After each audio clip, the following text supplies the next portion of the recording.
Hey there, I hope you're doing well. My name is Arya and today we're going to look at some more Reddit stories.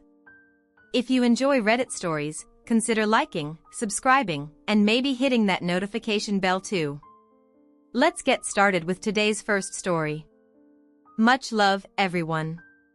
Today's first story comes from cheating wife planned to marry her affair partner but husband got revenge. Being in the wrong place can lead to trouble. I didn't intend for this to happen. While waiting at a red light, a guy pulled up beside me. He signaled for me to lower my window.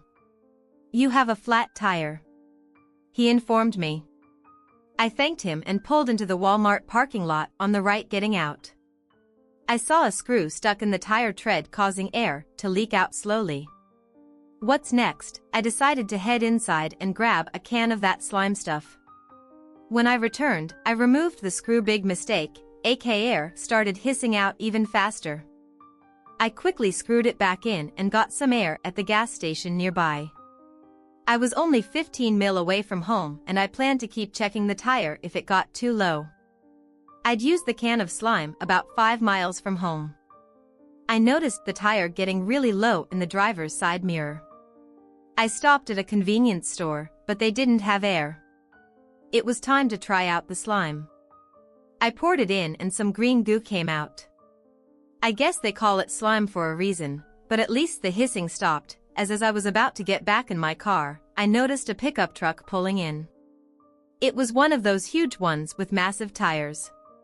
The guy must have been compensating for something. I remembered seeing that truck before the door opened and a tall blonde guy stepped out wearing cowboy boots and a giant belt buckle. I chuckled to myself, but it faded. When I saw who got out of the passenger side, a beautiful woman with raven-colored hair, I knew her instantly. It was Rachel, my wife of the past 18 years. What a shock. Parked to the side.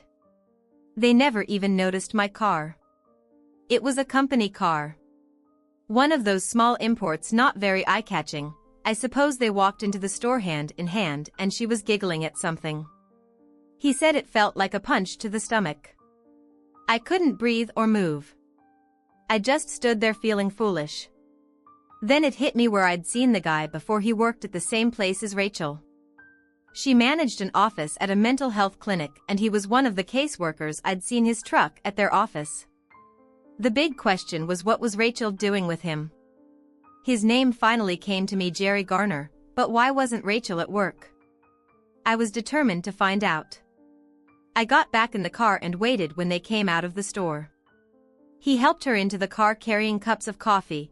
They drove off and I discreetly followed. They ended up at our house and he parked in the garage. The garage door closed and I lost sight of them. I waited for 30 minutes, but my anxiety about the tire kept me on edge. I kept checking it, but if it was losing air, I couldn't tell. 2 hours later the garage door opened again and they drove past me.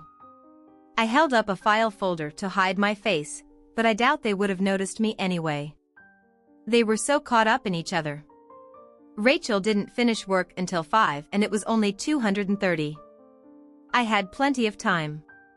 My first step was to go inside and investigate. I had to pick up Toby at 4 and I had no clue what to say to her. Toby was my 15-year-old daughter. I didn't know what I'd discover inside, but hopefully I'd find some answers inside. Everything was quiet. I could hear the dripping from the faucet in Toby's bathroom, a reminder of a repair I needed to make. Other than that, the only sound was the whisper of air from the vents. I looked around, but everything seemed normal. Upstairs the bed was made with fresh sheets. My heart sank.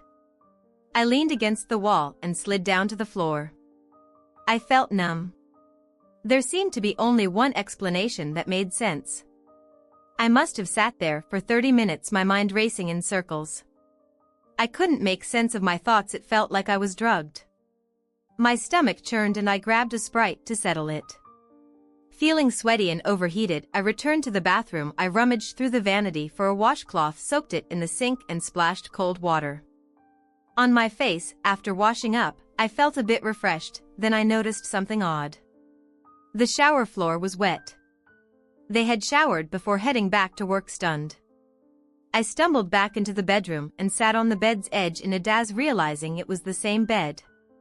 My wife and her lover had just left. The realization hit me like a ton of bricks and I recoiled in horror. This was where it all happened. I was at a loss for what to do next.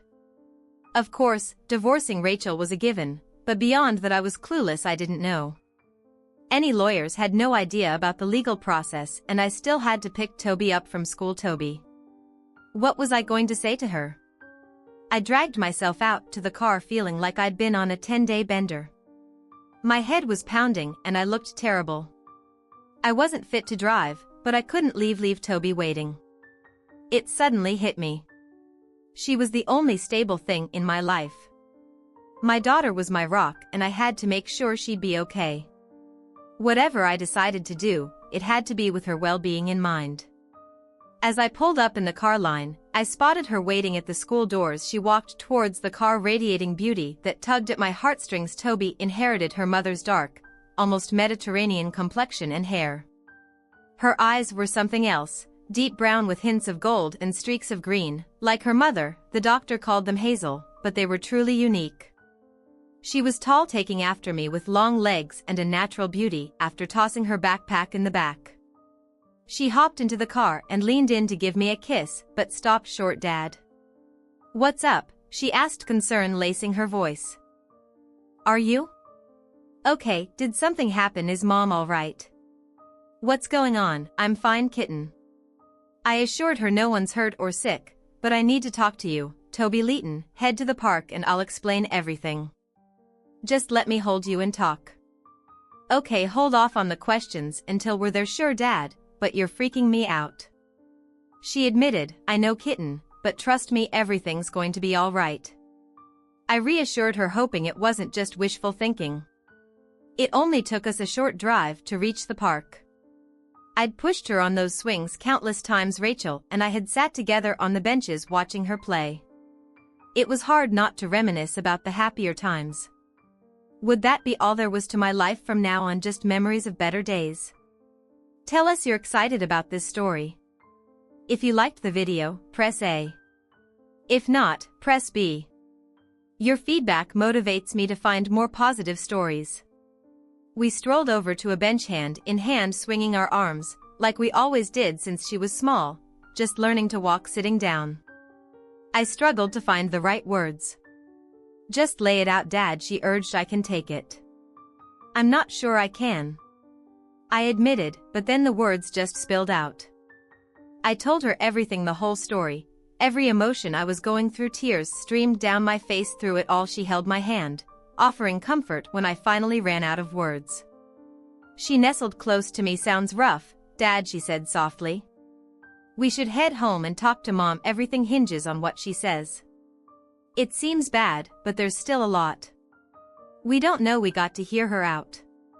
I planted a kiss on her head, feeling proud. My kid was braver than I ever. Was she tugged on my hand? Signaling? It was time to go. Want to drive? I offered. Her eyes lit up. She just got her learner permit. A shadow passed over her eyes as she hesitated, but it quickly faded. She drove carefully home and Rachel's car was in the garage. It was time to face the music. She greeted us at the door with hugs and kisses, acting as if she hadn't done anything wrong. It was either the performance of a lifetime or I had completely misjudged the situation. You guys want takeout tonight? She offered. It's on me. I think we need to talk to you.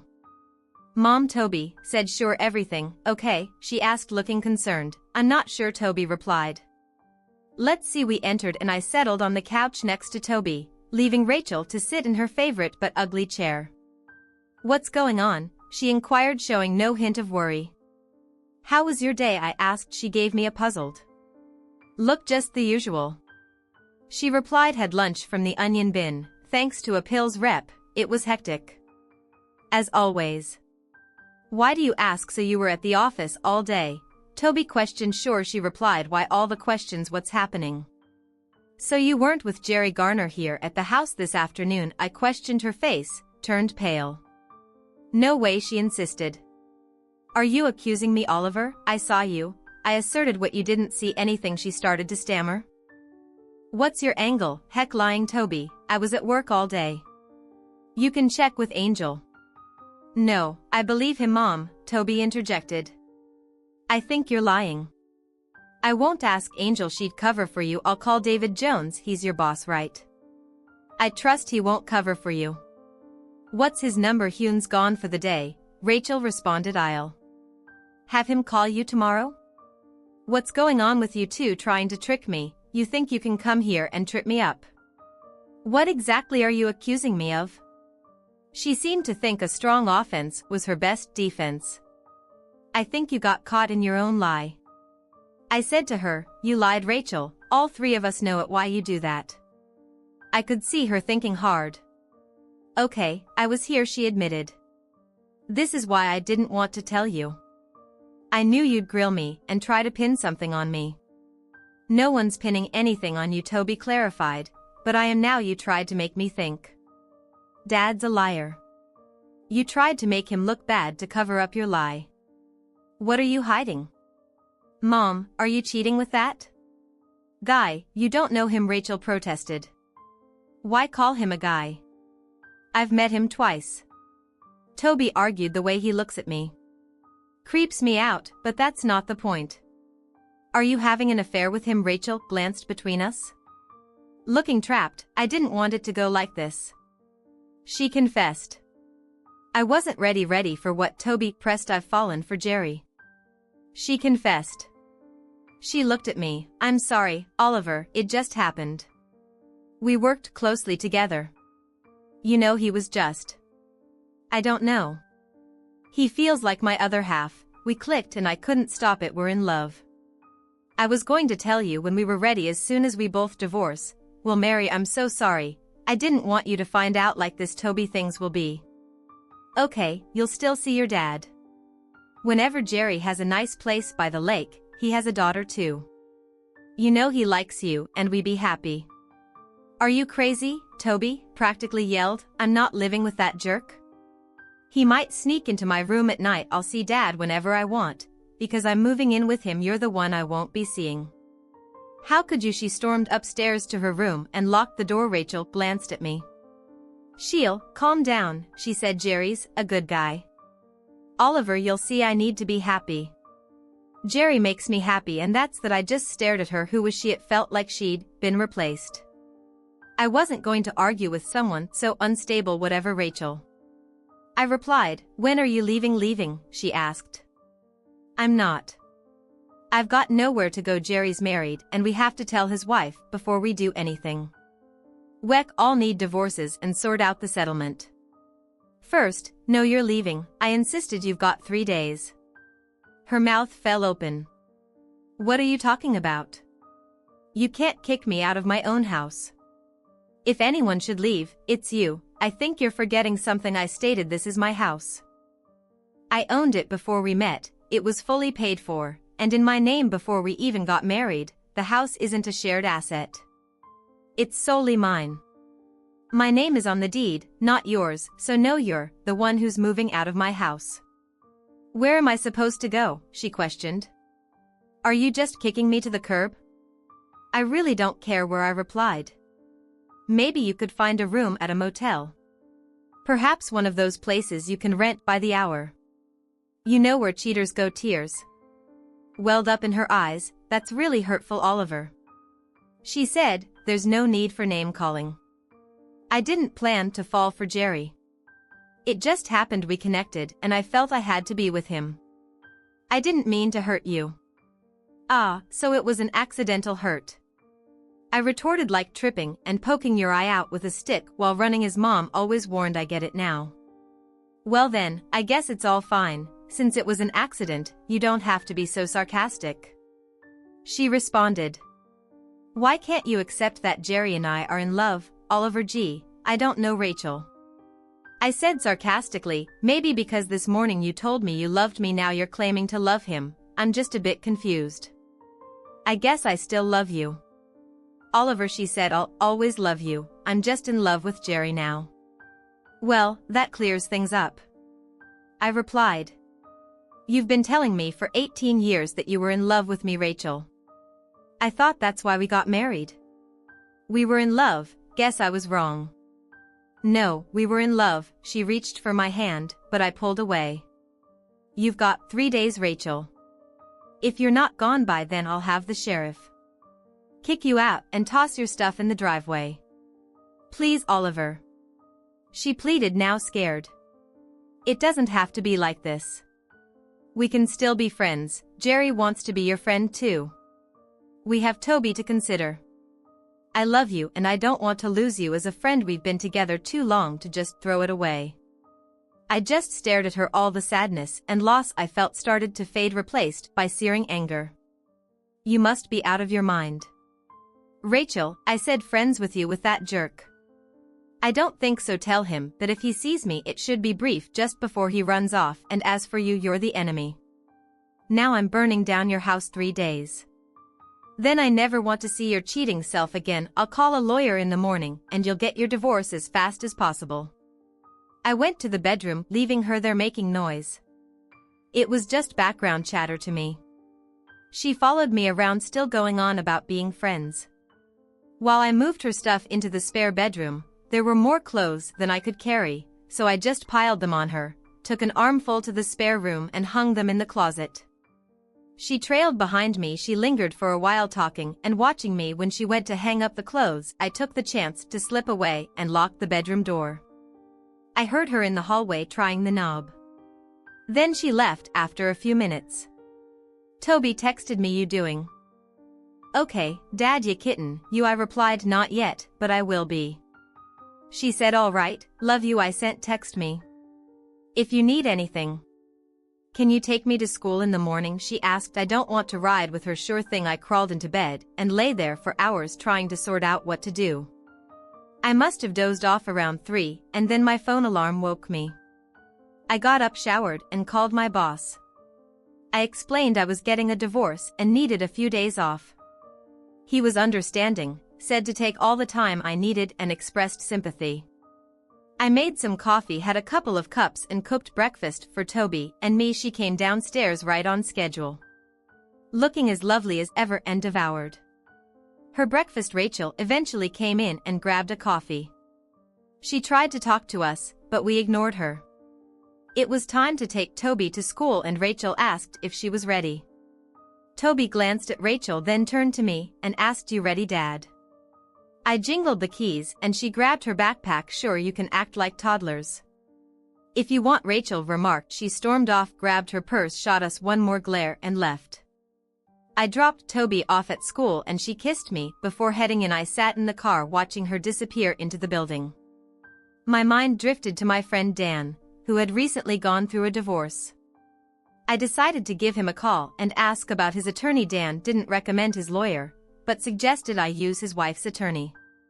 Instead, he gave me the name, and I found the number. When I called, a woman answered and scheduled me for that afternoon. I took action to protect our finances, like lowering the credit card limits to 1-500. It would cramp my style too, but I wasn't about to fund Rachel's affair. My meeting with Elizabeth Baxter didn't start well. She assumed I was leaving Rachel for someone else.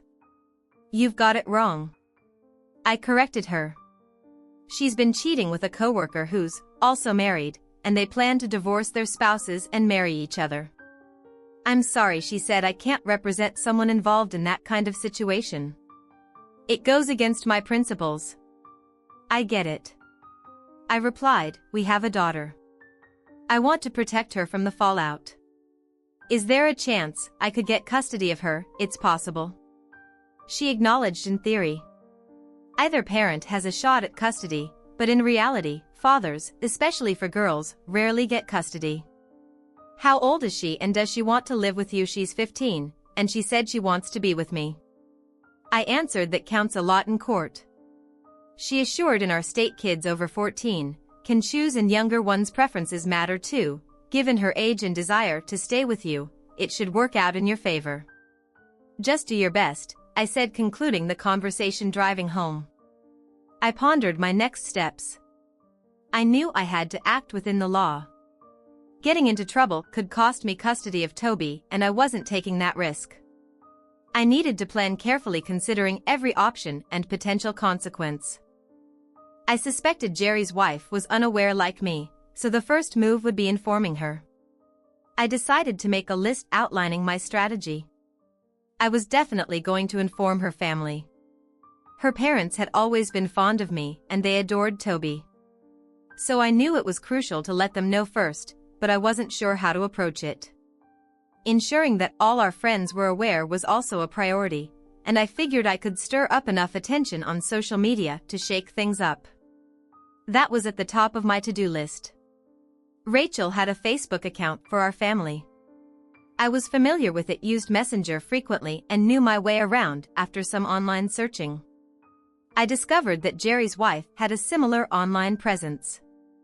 I took screenshots of some pictures and posted on Rachel's page that we were splitting up and she had found her soulmate in Jerry along with a photo of him.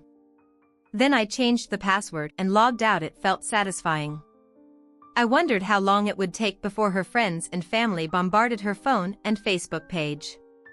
I hoped Jerry's wife would get the message. I didn't know her and I felt a twinge of guilt about the upheaval she would face, but I believe she'd prefer knowing the truth rather than being kept in the dark. I called Mom. The conversation didn't go well as expected, but beyond her initial shock, she assured me she'd tell Dad and that they were there for me, no matter what. I decided to let Rachel handle informing her parents. We had a close relationship and I didn't want to be the cause of any family rift. Plus, I had no clue how to broach the topic with them. Somehow your daughter is cheating didn't seem like the right message. They might blame the messenger. Instead, the situation escalated quickly. Around 2 p.m. Rachel's name popped up on my phone screen. I picked up and she was furious. "You jerk." Her first words gave me a strange sense of satisfaction. "You couldn't just leave it alone. Could you? I know you locked me out of Facebook. Remove that stuff. Jerry's wife is clueless. My friends won't stop calling asking, 'What's up?' Even my parents know, Oliver. I'm telling you, take it down." "Nope, you don't get to call the shots." I fired back. "What are you acting like a 5-year-old? Take it down, Oliver. I'm serious." "Why should I challenged. You should be thrilled. This way everyone can get used to you and your soulmate. Are you ashamed of people knowing you cheated, Rachel?" "I'm not." She stopped, realizing how ridiculous that sounded. "Oliver, please just take it down. This isn't how it was supposed to go. You lost any say in how things go the moment you cheated." I reminded her. "You forfeited any right to my respect or even basic courtesy. I've made it clear you're the enemy now, Rachel. Deal with it." I hung up. My phone buzzed again right away, but I ignored it. It was time to pick up Toby. I filled Toby in on my conversation with Elizabeth Baxter. While she was relieved she'd likely be with me, she wasn't pleased overall. "What's up with her dad?" She asked. "I care about her, but she's always been a bit off. She never seemed like a grown-up, not like you anyway. It's like you have 2 kids. Her and me ever noticed that?" "Not like that," I replied. Now that you mention it. She's always been kind of impulsive, but that's just who she is. I never expected her to do something like this." "Well, we'll just have to deal with it the best we can," she said. "Dad, I never want to be alone in the same house with that creep without you there. Whatever it takes, make sure that doesn't happen." "Okay, I'll do everything I can," I assured her. We grabbed pizza on the way home and, as I was enjoying my second slice, my phone buzzed. It was Bob, Rachel's dad. I wasn't looking forward to this. I told Toby who it was and she suggested putting it on speaker. Bob didn't waste time. "Oliver, I'm not sure what's going on, but Rachel showed up here last night asking if she could stay with us. Care to explain?" "Did you ask her?" I inquired. "She mentioned you kicked her out." "Well, I did, but did she explain why?" I retorted. "No, she said she would later," he replied. "Are you sure you want to hear her side?" I queried. "Can't you just tell me?" He pressed. "She's been having an affair with Jerry Garner, a coworker. He's planning to divorce his wife. She was planning to divorce me, and now they're together." I explained. "What? That's unbelievable, Oliver." "How do you know?" he questioned. "I caught them together yesterday," I stated, and she confirmed it. Are you sure there's no misunderstanding? He persisted. Toby chimed in. Hi Grandpa, I've been listening. Dad has you on speaker, there's no misunderstanding. I was there when she told him, I'm sorry Grandpa. I love you. Her voice broke and he heard it when he spoke again. His tone was strained. Don't cry sweetheart, please stay strong, okay? Grandma and I love you dearly. I'll try to talk some sense into your mom. Oliver, you still there? Yeah, I'm sorry Bob. Don't worry about Toby. You both are her grandparents and that's never going to change. I know you care about Rachel and you'll do what you need to do. I have so much respect for you, more than I can express. I hope you won't hold any hard feelings against me once this is all over. That's not going to happen. He assured me I'll get to the bottom of this. Call me if you need anything. It went better than I thought it would. Life throws curveballs and you just do your best to handle them. I won't delve into the nitty-gritty of the divorce proceedings. Most folks are familiar with the ordeal. It was drawn out, painful, and it didn't get any easier. Rachel seemed to have unrealistic expectations. She thought she'd get custody of Toby, but that didn't happen. Miss Baxter proved to be as competent as they come. I was granted full custody thanks to Toby's wish to live with me. After a private meeting with Toby, the judge ruled that Rachel could have visitation rights, but not unsupervised time with Toby and Jerry Garner, but that soon became irrelevant. His wife divorced him and it turned out their soulmate connection wasn't as solid as they thought. 2 weeks after I discovered their affair, he was off chasing someone else. All those big plans vanished into thin air. It took 7 months for the divorce to be finalized. Rachel had a change of heart. I was surprised when, during our second court appearance, she requested counseling. Neither I nor Miss Baxter could sway her decision and the judge ordered it. We were scheduled for 8 to 10 sessions. We ended up with this odd old hippie guy. In our first session, we had to lay out our goals. Rachel's was a long tangled mess. It seemed like she believed the universe revolved around her happiness and that she didn't mean any harm. Just wanted to be happy was way simpler. What's your aim for these sessions? Mr. Barron, he asked. I just want them to be over. I replied. Our guide frowned. Mr. Barron, don't you want to address the issues that led to the end of your marriage? Sorry, Mr. Rodman, but those issues weren't mine and I have zero interest in addressing them. I'm content with who I am. Flaws and all. Rachel and Mr. Guru seemed equally shocked by my response. Rachel jumped in, determined. All of how can we move forward? If you won't even talk about this, we not going back. I said firmly. Let me be clear, I don't care about going back to how things were or fixing anything. I'm only here because the court ordered it. Once that's done, we'll finalize our divorce. That's my plan. Do you realize that if I tell the judge you're not cooperating, you could be held in contempt? Mr. Spirit Guide warned. I wasn't aware of that. I responded. Are you suggesting you'd lie to the judge? These sessions are recorded. My lawyer could subpoena the recordings and expose your dishonesty. I'm here doing what you ask. You asked for my goals and I told you, so I am cooperating. He looked embarrassed. The judge probably expected you to try resolving your issues. He remarked. I'm not responsible for the judge's expectations. I clarified. I'm only accountable for mine. He made things tough. He gave me homework, which included spending a lot of time with Rachel, who tried hard to wear me down. What's it going to take for you to call off the divorce and work things out? She asked. An act of God. I replied. She waited for me to elaborate, but I stayed silent. What do you mean by an act of God? She pressed. Well, unless you can turn back time and undo your affair with Jerry, nothing will change. I explained. I haven't heard of anyone other than God having that power.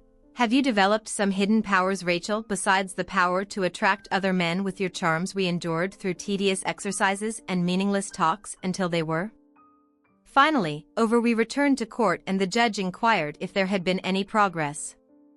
Your Honor, my client has no intention of staying married to his wife, Elizabeth Baxter stated. We request that this divorce be finalized quickly. My client and his daughter have endured this process long enough. It seems the judge agreed because 10 days later, the divorce decree arrived in the mail. Toby spent a lot of time with her mother, especially since she enjoyed being with her grandparents. Rachel occasionally made plans with Toby, but their relationship wasn't the same. Toby mostly hung out with her friends, particularly one named Sabrina, who practically lived with us. Sabrina was adorable and kind, and I enjoyed having her around. They started including me in their activities. One of their favorite things to do was water skiing. Since we had a boat, we often spent Saturdays at nearby lakes during summer vacation on a Monday. They asked if we could go to the lake for the weekend in our RV.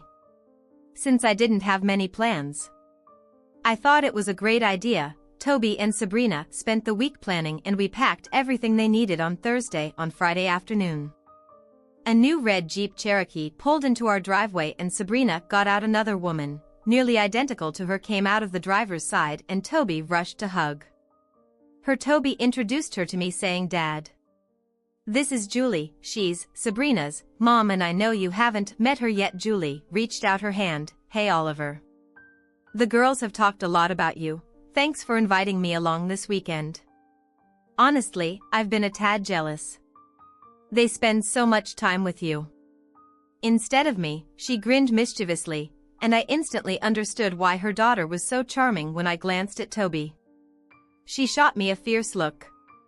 My knees wobbled and I knew it was time to give in. The wobbling got worse when I looked at Sabs and she raised an eyebrow. "It's going to be fun," I told Julie, finding my voice again. "We always have a blast." She caught on fast. She glanced between me and the girls, then back at me. "Oh my God," she exclaimed. "You didn't know, did you girls?" Before she could say more, she was engulfed in hugs, kisses, and "Please, please, Mom. Don't worry, we'll have a great time," Sabrina reassured her. "It's fine, Julie. Dad will like you as much as I do and he's awesome." Toby chimed in. "See how he's going along with it." She unraveled from the girl and assessed them. "You two go sit on the porch. I need to talk to Oliver," she instructed. They hesitated, but she insisted. Now they obeyed and hurried off. "I'm really sorry, Oliver. I had no clue," she apologized. "I'm taking Sabs and leaving. She's grounded for a month. This is so embarrassing." She seemed small and embarrassed, so I stepped forward and hugged her. At first, she tensed, but then relaxed. "Yeah, it's embarrassing," I agreed. "They're naughty but harmless." "Let me guess, yes, you're not married," she chuckled, looking up at me. Man, she was adorable. "Nope, I'm not. You think that's what this is about?" "I'm pretty sure," I replied. "Here's the deal, you're all set. Weekend cleared, lakes going to be awesome. I'm not a bad guy. You've seen that with Toby around. Let's go with it. It'll be a blast and who knows, we might surprise them a bit. What do you say?" She stepped back, glanced at the girls eagerly waiting and agreed. "Yeah, let's do it." I gave them a thumb up and they sprang up excitedly, rushing to join us. I heard Toby's enthusiastic "yee" as she came out. I halted them, taking one girl under each arm.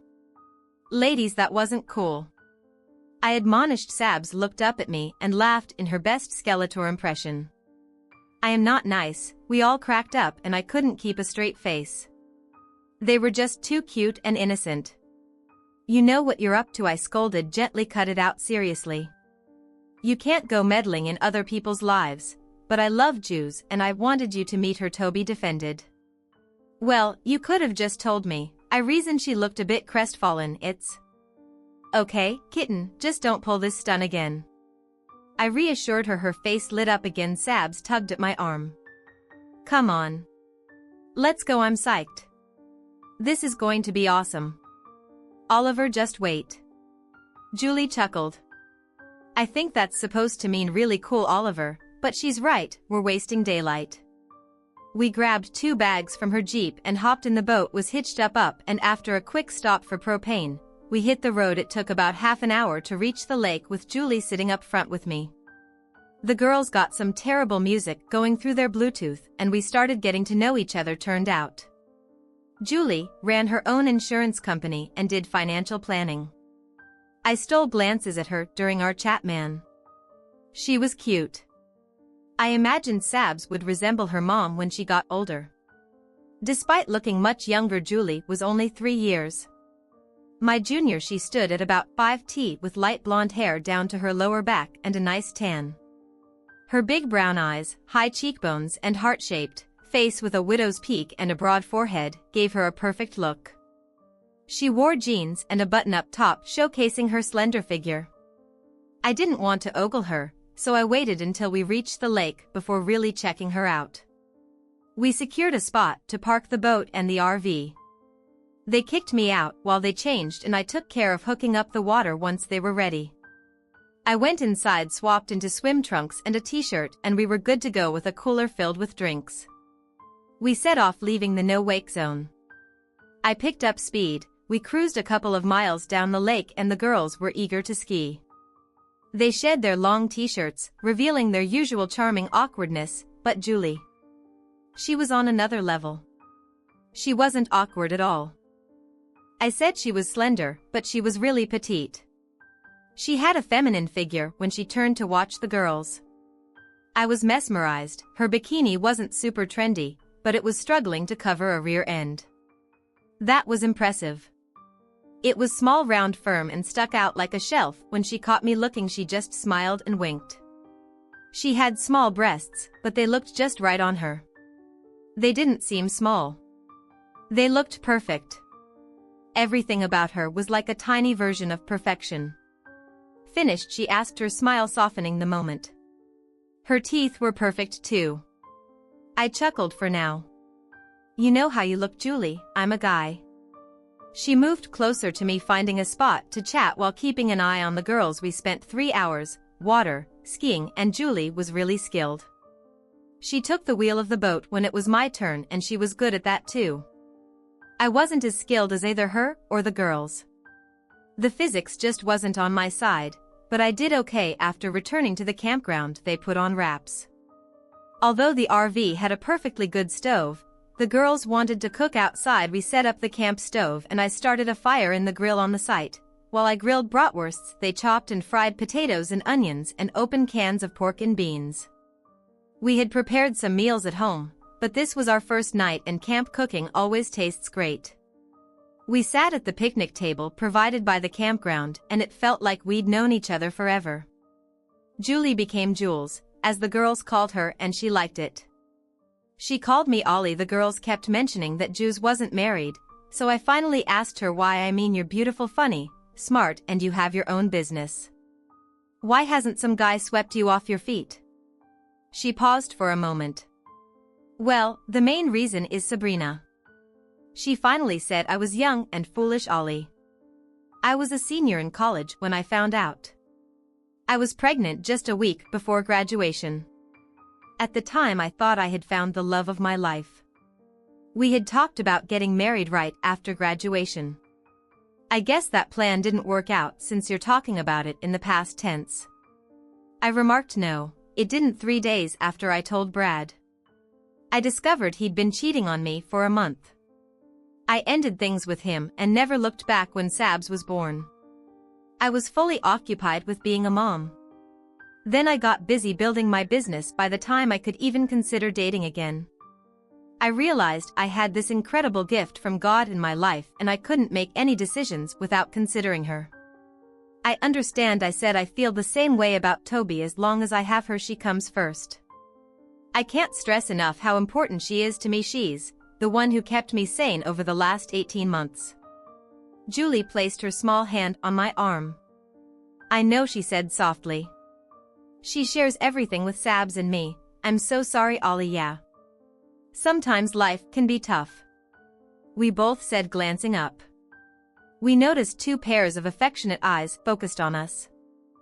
They were engaged in a quiet conversation, sitting under the shade of the awning in their camp chairs. I love your daughter. I confess it feels like she's almost a part of me with all the time she spends with us. She loves you too. Julie replied the other day. She told me you're like the father. She never had her eyes welled up and a tear rolled down her cheek. I gently wiped the tear away with my finger. She's an amazing girl. I remarked her mom must be something special to have raised her. She's incredibly courageous doing it all on her own. Julie smiled through her teary eyes, stood up, kissed my cheek and went to join the girls. We had an incredible weekend. As Julie was leaving, I approached her car and tapped on the window. Jules, would you consider going out with me now? Next Friday, I asked. Sabrina squealed with excitement and Julie flashed a smile. What time? How about 6? I suggested. We'll grab dinner and do something afterward. Sound good? Oh, and could Toby hang out with Sabs while we're out? Sounds perfect. And of course, she agreed, kissing my cheek. Before driving off, Toby was waiting for me at the door. Well, she inquired eagerly. Did you ask her out?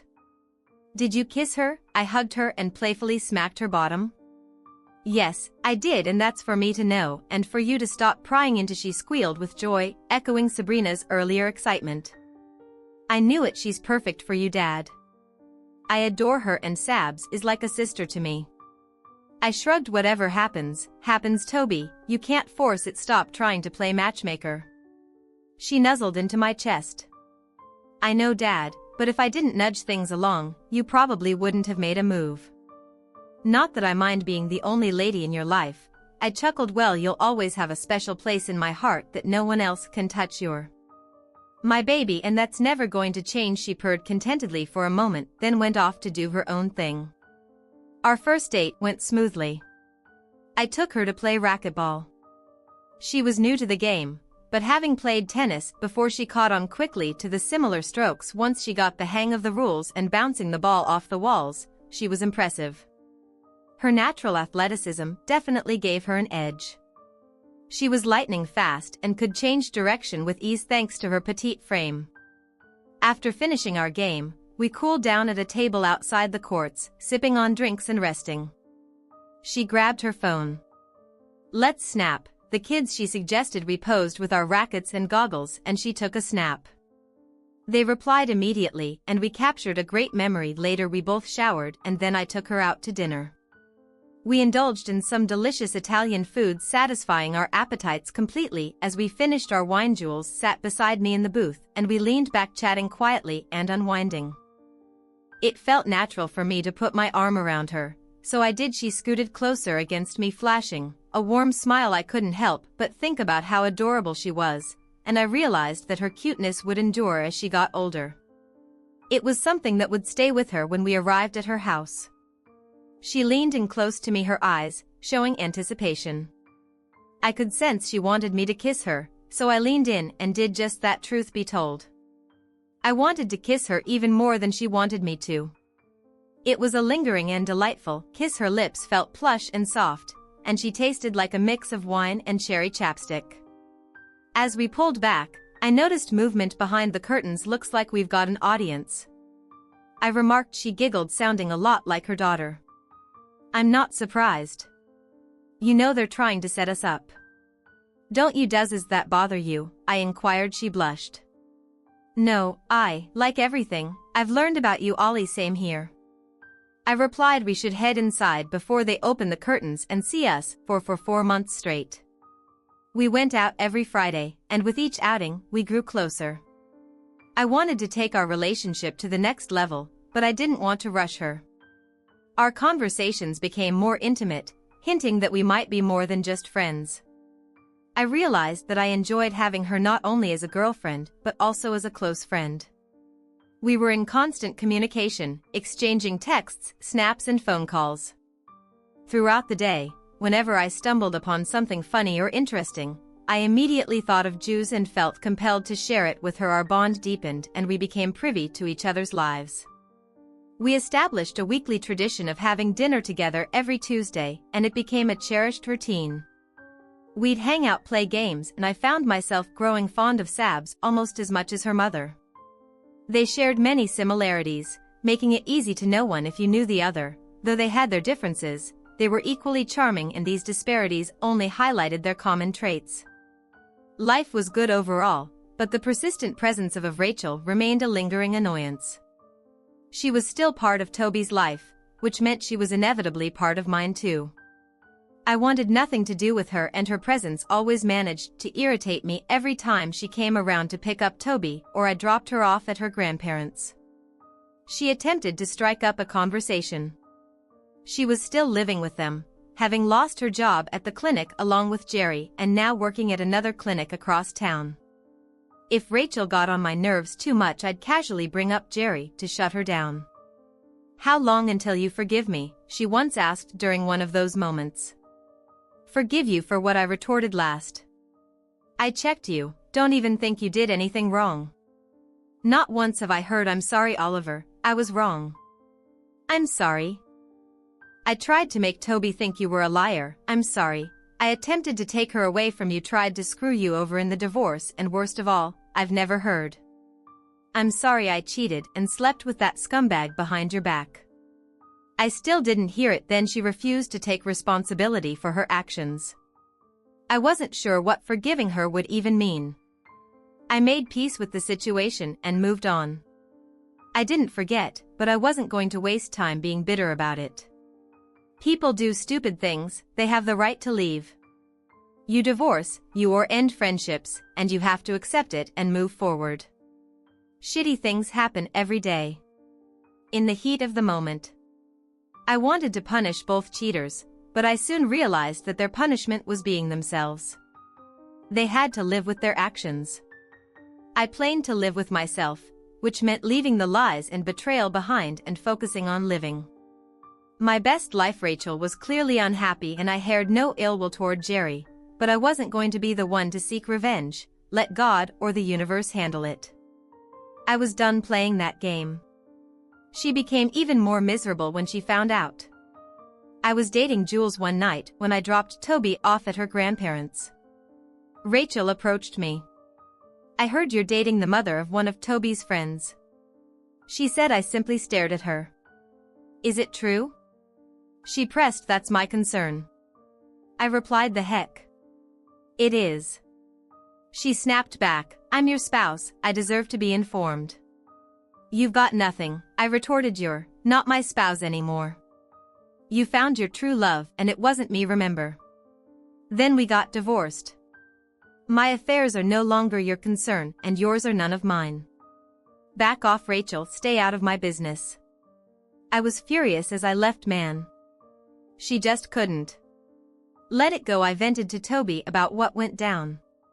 She was just as angry as I was. After that, I stopped dropping Toby off at her grandparents' place or Rachel picking her up from our house. Instead, Bob or Cindy, the grandparents, came to our place to pick her up. That relieved a lot of stress in my life. On the 7th-month anniversary of our lake trip, I took Jules out. We hit up a nice restaurant and then went to a club. Jules didn't drink much, just one beer or cocktail occasionally, but that night she had two. I raised an eyebrow when she ordered the second. She chuckled. "Yep, feeling wild and crazy tonight, huh? You're perfect. Just like always," I reassured her.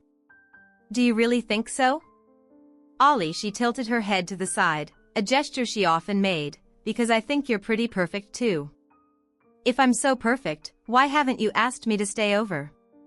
I must have looked surprised because she laughed. "Have you even thought about it?" I regained my composure. Yeah, Jules, I've thought of little else since that first day on the boat. When I saw you in that bikini when we started dating, I realized you were something different, something special, and I didn't want to pressure you or scare you off." "You won't scare me away," she assured. I told the girls not to wait up really well. "Why are we still here?" I inquired. "Oh, my goodness, Jules, let's leave this place. Do you want to spend the night with me more than anything else in the world?" Right now, she practically melted into me, as we headed out, leaning her head on my shoulder and gripping my arm all the way home. I escorted her to the bedroom after we pulled into the garage, and she stayed close to my side. Turning her around at the foot of the bed, I kissed her. It was one of the most amazing kisses I'd ever experienced, and it seemed to go on forever when we paused to catch our breath. She gazed up at me, and I found myself lost in the warm brown depths of her eyes. She wrapped her arms around my neck and met my gaze. Make love to me, Oliver, she whispered. I'm kind of scared. Don't be, I reassured her. I love you, Julie, Barnes. You know that, right? I thought so, she murmured, but I needed to hear it. I love you too, Oliver. I positioned myself over her, making sure not to put too much weight on her. How many times have you done this? I whispered in her ear. 3, she murmured, but never like this. We fell asleep in each other's arms and twice during the night. We made love again, once when I initiated it and once when she did the next morning. I woke up lying on my back with her half sprawled over me, her hair covering us and her cheek resting on my shoulder. I just watched her sleep, absent-mindedly playing with her hair until she opened her eyes. She snuggled closer inside. I feel like I belong here, Ollie. I know, I said. Would you like to wake up here? Every morning she opened her eyes and gazed at me. You mean like live together? No, sweetheart. Well, yes, but I mean, will you marry me, Julie, Barnes? She brought her little left hand up between our faces and wiggled her fingers. Uho. She said something seems to be missing. Hold that thought, I said, starting to get out of Beatty. Hold the thought, she said, but I can't hold something else. I need to pee so bad. I chuckled and playfully swatted her, but making her squeal. Go then, meet me back here. She dashed off, a little naked sprite, and I headed down to my office, making a pit stop myself. I retrieved what I needed from my safe, and when I returned she was curled up under the covers. I climbed in and took her left hand again, looking into her eyes, filled with love. Julie, will you marry me? I slid the ring onto her finger. It was too big, so we'd have to resize it, but it would do for now. She examined it closely. It's beautiful, she said. It looks old. Where did you get it? When did you get it, remember? When I mentioned going to an auction, I said it was about a month ago. Yes, I remember. Wasn't it an estate auction? Yep. What I didn't tell you was, I saw this ring in the catalog and I went with the intention of buying it and asking you to marry me. It was made in England around 1810 for the Duchess of Avon. It has quite a history. Do you like it? I love it. She said it's the prettiest ring I've ever laid eyes on. Are you going to answer my question? I asked. What? Oh yes, Oliver, yes, I'll marry you. Oh my God. Yes, I chuckled and hugged my fiancé tightly. We need to snap the girls, she said. I'm going to turn this one over to you.